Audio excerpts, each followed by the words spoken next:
আসসালামু আলাইকুম। আমাদের অনফিল্ডের ইনবক্সে একটা কমন কোয়েশ্চেন এসেছে ডিপিএল এর প্রথম দিনের পরে, সেটা হচ্ছে কাজী নুরুল হাসান সোহানের যে আউটটা হয়েছে এবং সেই আউটটা নিয়ে একটা অনেক বড় বিতর্ক তৈরি হয়েছে এবং সেই বিতর্কটার বিষয়ে আমার মন্তব্য বা মতামত অনেকে জানতে চেয়েছেন। দেখেন, সত্যি কথা বলতে যেহেতু সেই ম্যাচটাতে আমি উপস্থিত ছিলাম না বা ধারাভাষ্য করি নাই, সো কি হয়েছে সেই ইনসিডেন্টটা বা ওই পার্টিকুলার মোমেন্টে কি হয়েছিল সেই বিষয়টা তো বলতে পারবো না। তবে ভিডিও ফুটেজ দেখে পরবর্তী সময় যেটা দেখতে পেয়েছি সেটা হচ্ছে মূলত ফিল্ডার মাঠের বাইরে অবস্থাতে ক্যাচটাকে ধরেছেন এবং সেটাকে পরবর্তী সময় আউট দেওয়া হয়েছে। এবং এই পুরো সিনারিওটাতে আসলে যে বিষয়টা ঘটে বা আমাদের ঢাকা প্রিমিয়ার ডিভিশন ক্রিকেট লিগের কালচার অনুযায়ী যে প্রবলেমগুলো ক্রিয়েট হয় সেই ব্যাপারটা নিয়ে আমি একটু আলোচনা করতে পারি। প্রথম কথা হচ্ছে সেটা হচ্ছে যে ৬টা মাঠ থেকে ৬টা খেলা হচ্ছে। আমাদের দেশে এখনও সত্যি কথা বলতে এই ৬ মাঠের ম্যান্ডেটরি লাইভ টেলিকাস্ট এবং mandatory third umpire system build up করার মতো ইকোসিস্টেমটা বিল্ড আপ হয় নাই এবং এটা আমাদের একটা অনেক বড় ব্যর্থতার জায়গা। বিগত সময়গুলোতেও যারা ছিলেন ক্রিকেট বোর্ডে, ইভেন ক্রিকেট বোর্ডের থাকার পরেও আশেপাশের যে ইকোসিস্টেম বিল্ড আপ করার জন্য যে সমস্ত টুলস প্রয়োজন, ওই সমস্ত টুলসটা আমাদের দেশে আসলে তৈরি হয় নাই। এখন যে তৈরি হয় নাই সেটা কোনো অজুহাতের জায়গা না, সেটা আসলে আমাদের একটা সামগ্রিক ব্যর্থতার জায়গা। এবং প্রিমিয়ার ডিভিশন ক্রিকেট লিগে আপনি যদি এই বছরটা চিন্তা করে দেখেন, ম্যান্ডেটরি থার্ড আম্পায়ার সিস্টেমটা নাই। এবং ম্যান্ডেটরি থার্ড আম্পায়ার সিস্টেমটা আসলে এই কারণেই নাই কারণ আপনি ম্যান্ডেটরি থার্ড আম্পায়ার সিস্টেম দিলে হয়তোবা 2টা মাঠে আপনি সর্বোচ্চ বা 3টা মাঠে আপনি সর্বোচ্চ আপনি থার্ড আম্পায়ারের বেস্ট ইউজটা করতে পারবেন, আদারওয়াইজ অন্য মাঠগুলোতে পারবেন না। ব্যর্থতার জায়গা পুরো ক্রিকেট সংশ্লিষ্ট যারা ছিলেন বিগত সময়গুলোতে তাদের একটা অনেক বড় ব্যর্থতার জায়গা। এবার দ্বিতীয়ত যে বিষয়টা আমি আম্পায়ার্স পয়েন্ট অফ ভিউ থেকে বলি, আম্পায়াররা কিন্তু যখন ম্যান্ডেটরি থার্ড আম্পায়ার সিস্টেমটা না থাকে তখন আম্পায়ারদের যে স্ট্যান্ডার্ড প্রোটোকল অনুযায়ী প্রথমত যে বিষয়টা যে আম্পায়াররা যে জায়গাটায় দাঁড়ান একদম ক্রিজের মধ্যে, ওই জায়গা থেকে দূরে মিড উইকেট ভিউতে বা ডিপ কাভার ভিউতে কি হচ্ছে আম্পায়ারের পক্ষে আসলে চোখের দেখায় দেখে একদম অ্যাকুরেট ডিসিশনটা দেওয়া সম্ভব না বা আম্পায়ারের কাছে কনক্লুসিভ এভিডেন্সটা পাওয়া সম্ভব না। সো আম্পায়ার ডেফিনেটলি ওই সময়টা ডিপেন্ড করে কিসের উপর জানেন? আম্পায়ার ডিপেন্ড করে ফিল্ডার যে আছে সে ফিল্ডারের সিগন্যালের উপরে। এখন হ্যাঁ, আপনি বলবেন যে ফিল্ডার কি সবসময় সত্য কথা বলবে? দিস ইজ দ্য ডিফারেন্স পাড়া মহল্লার ক্রিকেটার আর প্রফেশনাল ক্রিকেটারের মধ্যে। অর্থাৎ একজন প্রফেশনাল ক্রিকেটার, ক্রিকেটকে যখন জেন্টলম্যানস গেম বলা হয়, একজন প্রফেশনাল ক্রিকেটার বা টপ লেভেলের ক্রিকেটার তার আচার আচরণ বা তার ব্যবহারের বিষয়টা ওই রকমই থাকে সাধারণত, ওই কনফিডেন্সের উপর বেস করেই যে as cricket is a gentleman's game.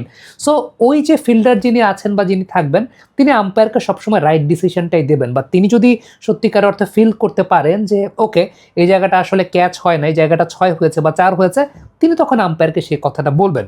এখন এই সিনারিওতে কি ঘটেছে, ওই যিনি ফিল্ডার ছিলেন তিনি কি আদৌ সেটা ফিল করতে পেরেছেন কি পারেন নাই? মায়ের ওষুধের টাকাটা দিও। নিয়ে নিও। সে কখন থেকে বলছো নিও নিও, দিবাটা কখন? তুমি যখন বলো দিও আমি তখন করি নিও। হাতে যখন নিও তখন বিল পে, ফান্ড ট্রান্সফার অথবা সেভিংস সবই হবে টেনশন ফ্রি। এই তোমার নিও। তাহলে আমার মোবাইল বিলটাও দিও।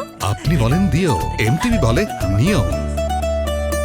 যেহেতু তার সঙ্গে আমি কথা বলি নাই কিংবা আমি ওই সময় মাঠে ছিলাম না, আমি এই জায়গাটা থেকে মন্তব্যটা করতে পারি না যে ফিল্ডার ইচ্ছাকৃতভাবে আম্পায়ারকে বলেছেন যে না আমি ক্যাচটা ধরেছি, অথবা ফিল্ডার ফিল করতে পেরেছেন কি পারেন না সেই ব্যাপারটা তো আর আমি জানি না, সো বলতে পারবো না। তবে ডেফিনেটলি সোহান ওই সময় খুব ভালো ব্যাটিং করছিলেন, এরকম একটা আউট, এটা দুর্ভাগ্যজনক একটা ব্যাপার।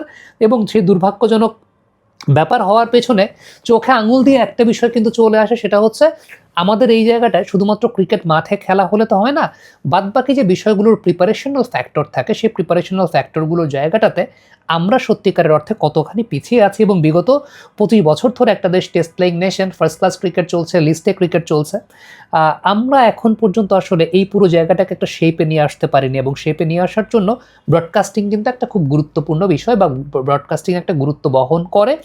তবে আমাদের ক্যাপাসিটি বিল্ড আপের জায়গা থেকেও যদি আমরা চিন্তা করি এবং সামগ্রিকভাবে এই জায়গাটা পুরোপুরি যে থার্ড আম্পায়ার প্রত্যেকটা ম্যাচে ম্যান্ডেটরি হবে, এই টুলসগুলো এতদিনে তৈরি হওয়াটা আমাদের দেশে উচিত ছিল, যেটা আমরা আসলে তৈরি করতে পারিনি। এবং being a part of the system আমার কাছে মনে হয় যে পুরো ব্যর্থতার জায়গাটাই সবারই আসলে। এখন এখানে লুকোছুপি করার কোনো কিছু নাই। এবং সত্যি কথা বলতে আমি যদি বলি যে এই জায়গাটাতে আম্পায়ারের পয়েন্ট অফ ভিউ থেকে যদি আপনি বলেন, আম্পায়ার আসলে কিছুই করতে পারবে না। আম্পায়ার করতে পারবে না, কারণ আম্পায়ার যখন ওই জায়গা থেকে আছে, কনক্লুসিভ এভিডেন্স নাই, আম্পায়ার ফিল্ডারের সিগন্যালের উপরে ডিপেন্ড করবে। এখন ফিল্ডার যদি বুঝে থাকেন তাহলে ফিল্ডার বলবেন, আবার কার মনে কী আছে সেটাও তো আপনি জানবেন না। সো এই সমস্ত কিছুর জন্য আলটিমেটলি বিষয়টা এরকম হওয়া উচিত ছিল যে প্রত্যেকটা ম্যাচেই থার্ড আম্পায়ার ম্যান্ডেটরি থাকা। আরেকটা বিষয় সেটা হচ্ছে, আমার মনে হয় একটু প্রেজেন্স অফ মাইন্ডও ব্যবহার করা যেত। থার্ড আম্পায়ার না থাকলেও যেহেতু এই ম্যাচটা লাইভ টেলিকাস্ট হচ্ছে, থার্ড আম্পায়ার না থাকলেও হয়তো বা আনঅফিসিয়ালি ব্রডকাস্টিংয়ের একটা সাপোর্ট নিতে পারতেন তারা। এখন সেটা আবার প্রোটোকলের মধ্যে পড়ে কি পড়ে না আমি তো জানি না, এখন সেটা প্রোটোকল জনিত সমস্যা হতে পারে, কারণ যখন থার্ড আম্পায়ার নেয় তখন নাই একেবারে। সো আলটিমেটলি ব্রডকাস্টিংয়ের সাপোর্ট নেয়া না নেয়া সেখানে ইলিগালিটির কী প্রসঙ্গ আসবে। বাট এটা পুরোপুরি আসলে আমাদের এই জায়গাটা ইকোসিস্টেম বিল্ট আপ না হওয়ার আসলে একটা অনেক বড় প্রবলেমের জায়গা। সো আই রিয়েলি হোপ আগামী সময় যারা এই ক্রিকেট বোর্ডের নেতৃত্বে আসবেন, they will have a brief discussion with the broadcasters, যাতে দুই পক্ষ একটা কোলাবোরেটিং ওয়েতে যখন এরকম মাল্টিপল অ্যামাউন্ট অফ ম্যাচেস হবে in a single particular day, তখন তারা কীভাবে এই পুরো বিষয়টাকে আসলে টুলস ওয়াইজ হ্যান্ডেল করতে পারবেন, টুলস ওয়াইজ অ্যাকোমোডেট করতে পারবেন, এই জায়গাটা নিয়ে কী পরিমাণ ইনভেস্টমেন্ট দরকার, আমার কাছে মনে হয় যে সেই ব্যাপারগুলো নিয়ে কিন্তু আসলে আলোচনা করার সময় এসেছে এবং সেটা ইমিডিয়েটলি করে ফেলাটা উচিত। আদারওয়াইজ আমি যতটুকু জানি যে আমাদের দেশে ইকোসিস্টেমটা আসলে ওইভাবে বিল্ড আপ হয়নি। এবং সত্যি কথা বলতে আপনি অনেকে হয়তোবা বলবেন যে কমেন্টেটররা সে সময় আসলে প্রতিবাদ করছিলেন না কেন, বা কমেন্টেটররা ওই সময় কিছু বলছিলেন না কেন। দেখেন, কমেন্টেটররা being a part of the entire system, commentator আর সাংবাদিক কিন্তু এক না। Commentator as a professional body, তিনি ওই সময় ওই ব্যাপারটাকে এড়িয়ে চলে কিভাবে তিনি ম্যানেজ করতে পারেন, এটাই কিন্তু তার দক্ষতার জায়গা। সো আলটিমেটলি আমি কমেন্টেটরদেরও কোনো ভুলের জায়গা দেখি না, কারণ আপনি যখন কমেন্টেটর তখন আপনি ওই টুর্নামেন্টের ফরে কমেন্ট্রি করছেন, এবং সেখানে যদি অসঙ্গতিও থাকে, অ্যাজ আ কমেন্টেটর তার প্রফেশনাল জায়গা থেকে তার রেসপন্সিবিলিটির জায়গাটা হচ্ছে অসঙ্গতির জায়গাটাকে সামনে না নিয়ে এসে সেটাকে ম্যানেজ করে ওই মুহূর্তে অন এয়ার পিরিয়ডটাকে পার করে দেওয়া। সো আমার কাছে মনে হয় they have also done the right thing. এখন এই জায়গায় আপনি যদি ভুলের কথা বলেন, ভুল আসলে কি বলবো, কার কথা ভুল বলবো? আম্পায়ারদের তো ভুলের জায়গা নেই, কারণ ফিল্ডারের ডিসিশন। ফিল্ডার এখন উনি কি আসলেই বুঝতে পারেন নাই, নাকি ফিল্ডার ওই জায়গাটায় তিনি বুঝতে পেরে ব্যাপারটা এড়িয়ে গেছেন, সেটা তো আর জানি না। সো এখানে দোষের কিছু নেই, কমেন্টেটরও আর কি বলবেন, সেখানেও আসলে কমেন্টেটরের প্রফেশনাল কাজটাই হচ্ছে ব্যাপারটাকে এড়িয়ে গিয়ে এটাকে সামহাও ব্যালেন্স করে ফেলা। সো আমি বলবো যে প্রবলেমটা আসলে আমাদের এন্টায়ার ইকোসিস্টেমে, যে আমরা এখনও আসলে ওই জায়গাটা বিল্ড করতে পারি নাই।